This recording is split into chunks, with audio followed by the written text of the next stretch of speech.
What is going on out there, peeps? Okay, man, there's a whole lot going on. Keep in mind, this might be our Sunday here in America, but it is already their Monday in Iraq. And the articles that I'm seeing are showing me that there's a lot of preparation getting done before Al Qadimi's visit over here into the United States. So we'll get into that in just a second here. Hey, everybody, we already know this. This is Pimpy's Investment Chat. It's the same name as my YouTube channel. You can come join us in here. We talk about the Iraqi dinar, gold, silver, cryptocurrencies, as well as other investment opportunities. So come join us. It's free to do so. The link is in the videos, okay? Also, I have another group called The Hidden Things in Front of Your Eyes. In here, we do talk about the NESARA, the GESARA, as well as other political current event items. JFK Jr., Donald Trump, and also on, anything that, some things that people consider conspiracy, other things that we call the truth. All right. So the links for both of these are in the description. They're free to come join. So come join us. All right. So let's get into the news. So the Iraq Parliament resumes its sessions this week to discuss two issues. All right, so a member of the political bloc, in addition to members of the House of Representatives, have submitted several requests to the presidency of the parliament to resume the sessions of the parliament to discuss a number of important issues, most notably the Rona pandemic. All right, but I know what they're trying to do also. They're trying to make sure they're all jockeying to get into position and trying to make some demands of Al Qadimi's visit over here to the United States. So I am eyeballing what is going on here. The presidency of the parliament will set a date this week to resume the sessions of the council and issue the decision by the parliamentarians to refuse to relicense mobile phone companies. Okay, so this is interesting. Remember before there was members of parliament complaining that Iraq could have made a lot of money. But then the Iranian puppet politicians shot down a proposal that would allow Iraq to make money off an Israel satellite and for mobile phones. But yeah, so anyways, it looks like it's back up again as an issue. We'll see what happens. The Fatlawi said that there is a popular and political rejection of the cabinet's decision regarding renewing contracts for mobile phone companies and relicensing and operating these companies again in Iraq. It is noteworthy that the House of Representatives raised its issue last June 24th to another notice after having voted on the law of domestic and external borrowing to finance the public financial deficit. So look, Iraq's got to find other ways to generate income other than just oil. If they have some state-controlled type of cell phone service, and there's no other cell phone service out there, I think that people could really benefit from that. It'll allow them to be able to keep in touch with the outside world. That's for dang sure. The Ministry of Labor demands that the terms of the World Bank loan be reviewed and subject to Iraqi laws. Okay, once again, here, this is a good thing. We see that the World Bank is there. I told you guys the IMF and the World Bank, they're most likely going to be the people that pull the trigger on a rate change if this does happen here real soon. But we need to get the green light from our girl, Miss Blassheart, from the United Nations, once again recognizing the sovereignty of the Iraqi people and the restrictions moved off their money. So we will be eyeballing that, okay? But first we have to get their sovereignty reinstated. That's what we're waiting for, okay? So, and yeah, so it brought to my attention, then Pimpy, do you notice that other gurus are now bringing up that the sovereignty must be recognized first? I don't watch other gurus, to be quite honest with you. I don't even consider myself a guru. I'm just Pimpy. But if they are, they should be talking about this because that's what we are waiting on. So if they are, that's not a problem for me. They should be talking about that. I don't have a problem with it whatsoever. During a meeting Sunday with representatives of the World Bank's mission in Iraq, the United Nations, and the Office of Project Management, in the presence of a chairman of the Parliamentary Work Committee, and a number of members of the committee, a statement issued by his office was received by the news. During the meeting, the issues of the emergency project to support the resilience and stability of the liberated areas and cash for work projects was discussed, and interventions were made with a number of World Bank representatives in Baghdad, Beirut, and New York via the internet. Okay, so for those of you in the liberated areas where areas that were obviously controlled by ISIS. They were liberated. You also have the displaced people too that they need to be functioning on, and it just goes down here to talk about some of the money that's coming over from the World Bank. So remember before the World Bank said that they weren't going to lend them any more money. It looks like some of that is starting to come into play here, and they're going to change their mind and start helping Iraq out once more. But one of the things they wanted to make sure is that not only do they put a lot of that money into work, jobs for people to work, but also help bringing the people back that were displaced back to their homes. It's going to take a little money. It's going to take some time. So that's one of the things that these people wanted to make sure that some of the money went there as well. And also they want to make sure that whatever the terms of the loan are, that they actually follow the Iraqi laws, according to Iraqi laws and constitution, which is fine and dandy. But, I just like the fact that the World Bank, look at this, they're going to be there for the next few days. This is a good thing. I'm curious to see what they say when they come out. Okay. I'm curious about the new policies and procedures that they're wanting to help implement for reform. Now, back not that long ago when they first got involved, the IMF and the World Bank, and they said they would forgive a lot of the debt, but they had to work on their terms and implement the policies and procedures that they wanted. I told you Dr. Shibibi wasn't happy about it, although it did a great job at keeping inflation low. His concern was it did not allow for Iraq to grow economically or grow their economy. And he thought the rate was going to be too low on the dinar, and it turns out he was right. So I would love to see Dr. Shibibi come back. It's been a rumor. He's really, really super old, and I think the people that were giving him a lot of hell are no longer really there. So it's a possibility. I definitely am going to be curious about if he does come back. It'd be a huge positive step. I think this man knows what the heck he's doing, and I would like to see him get back in control of the Iraqi bank. Anyway, so that's what this whole thing right here is this in there talking about the procedures and instructions of Iraq's laws, making sure making sure that the money goes to all the right places. It's a long article as usual. I leave the link so you guys go check them out yourself. Iraq Hezbollah threatens U.S. forces and declares its readiness to undertake massive military action. Yeah, these are one of the armed gangs. Hezbollah's there. They have been launching missiles, as you guys know, over at the Baghdad airport, as well as the U.S. Embassy, and not really succeeding. Now the Patriot missiles have been there.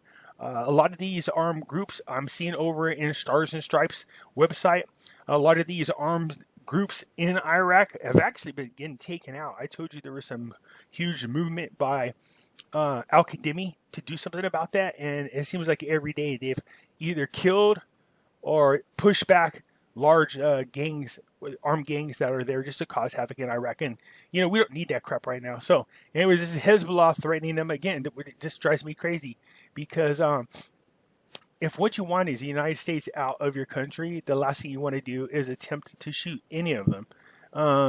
You would just sit there peacefully and just kind of do your fingernails, your toenails, do your hair, do whatever you need to do until they leave. Once they leave, then that's a different story. This seems bass backwards right now. I can tell you that over in Iran, there's been this sabotage, a lot of sabotage going on. There's a huge resistance group within Iran that they believe is working with Israel as well as the United States. Their gas lines, their refineries have been blowing up. And then all of the reactors to these supposedly non-existing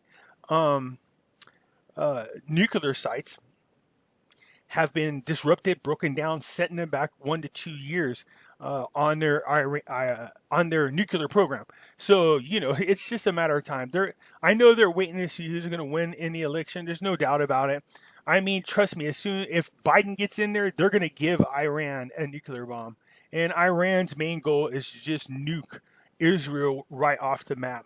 So make no doubt about it. If Biden gets in there, then John Kerry's going to be rushing over to make a new Iranian deal and allow them to have a nuclear bomb, which is probably the worst thing you can want happen in the Middle East. But that's just another one of those, world interrupters that's going to happen if the Democrats do get in control. There is no doubt about that. All right. So anyways, this goes on to talk about how Hezbollah is threatening more actions than they say they're ready, but they've been getting their butt kicked. Like I said, if you go to Stars and Stripes website, you can see they've been getting their butt kicked religiously. Okay, so and a lot of it is by Iraq-led forces. The coalition's there, and the American soldiers are there to just supervise. So good job. A government source reveals the files of al-Qadimi's up-and-coming visit to Washington. It includes several aspects, including security. It's usually the same package of things that they're looking for, which we know about, but let's just take a look just in case. So, Sunday the 12th, July 22nd, the upcoming visit of al-Qadimi to the United States will include several aspects, including security. So, from the media, the visit develops of all relationship, including the security side. He added that our relationship with America are strategic, cultural, scientific, economic, agricultural, and there's no doubt on the security side. And this is normal because we have a joint war against ISIS and military relations, and we import weapons from them. It is expected that Prime Minister al-Qadimi will visit Washington, D.C. in the next few days. Good. During which he will head the Iraq side in the second round of strategic dialogue between the two countries. So it sounds like al-Qadimi's coming in. I thought they said something about the 15th, but somebody kept saying the 21st. Not that it matters. I mean, sooner is better than later, if you ask me. I'm actually really excited about al-Qadimi's arrival. It's hard not to feel excited because I'm anticipating that announcement, that Donald Trump will encourage the international world to once again recognize the sovereignty of Iraq. That's a huge first step.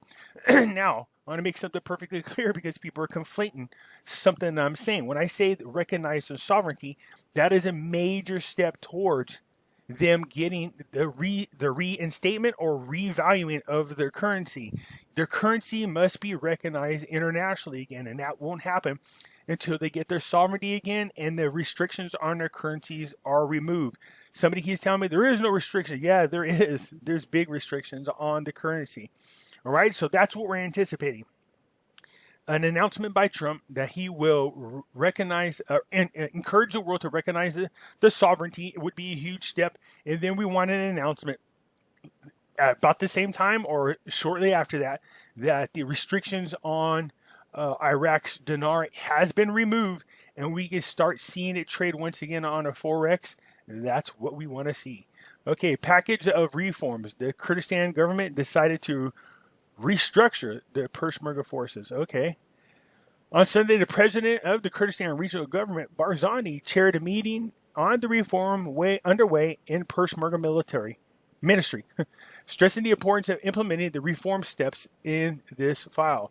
The immediate office of the president of government in Kurdistan, in a statement, received people a copy. Barzani praised the role played by the Peshmerga forces in all stages in order to protect the security of the Kurdistan region, highlighting the steps to implement the reform law in the ministry, as well as discuss the requirements for implementing the reform process.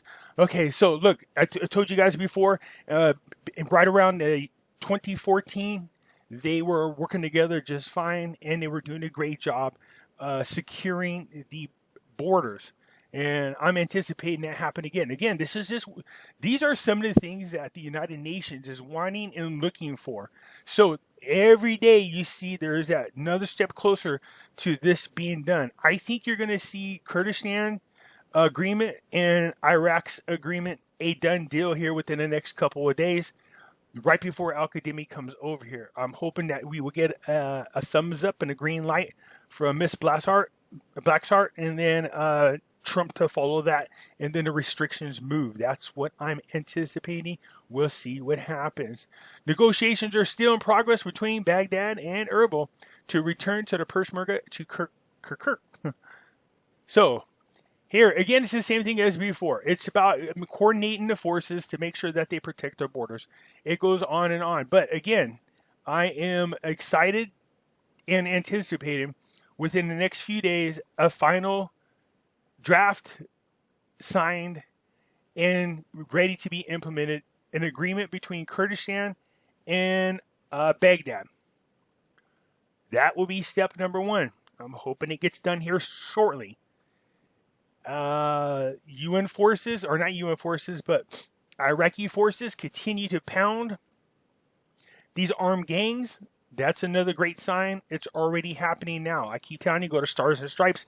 You will see almost every day they've taken out another pocket of fighters.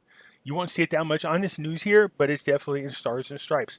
Okay, then the next step would be Al-Qademi to come on over here. Once Al-Qademi's here, they make some kind of agreements, and Trump comes out and announces that he's very pleased with Al-Qademi's leadership and that he's shown some major steps in reform, and that the international community should once again recognize Iraq as their sovereignty.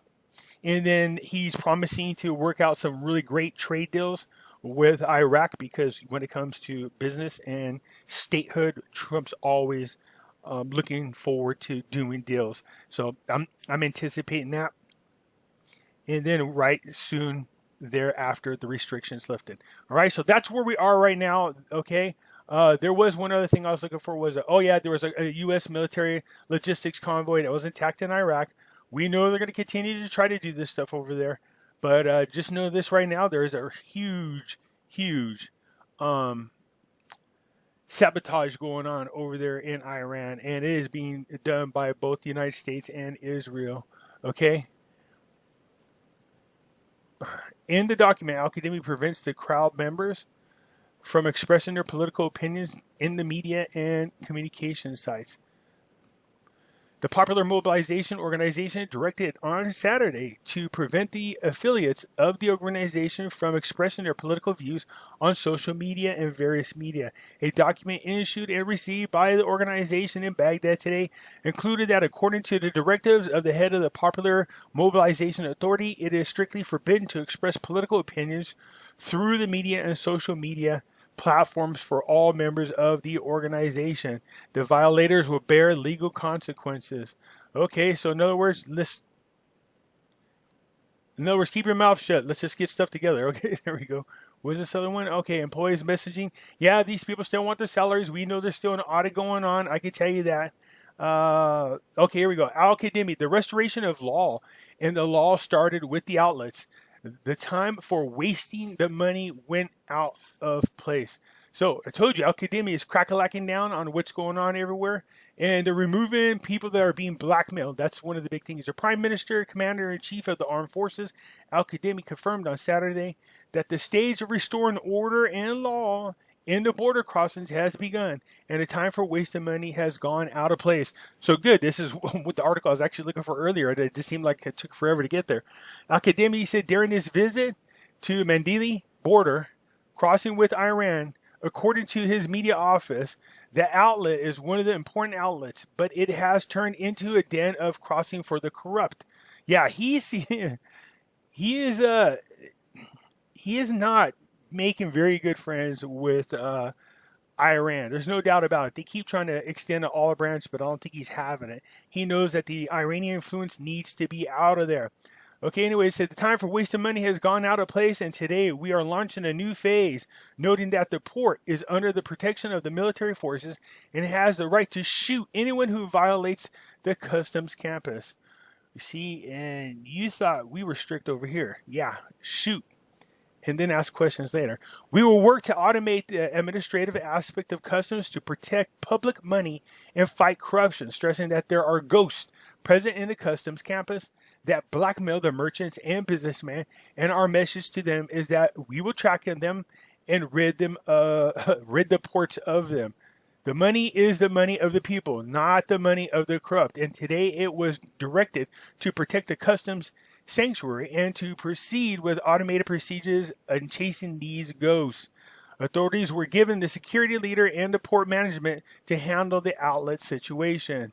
There are those who try to shashra, I guess that's how you pronounce it, to cover up and protect the corrupt.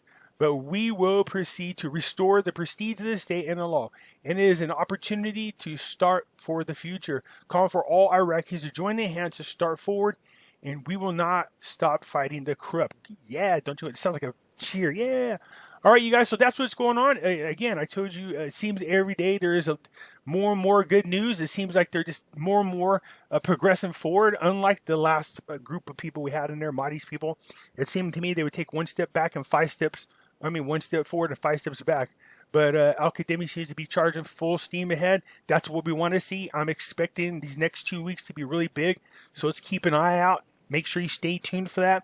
All right, if you liked the video, hit the thumbs up button. If you're not a subscriber, please do so, because when you do, it helps out the channel. And I surely do appreciate it. I'll catch you later.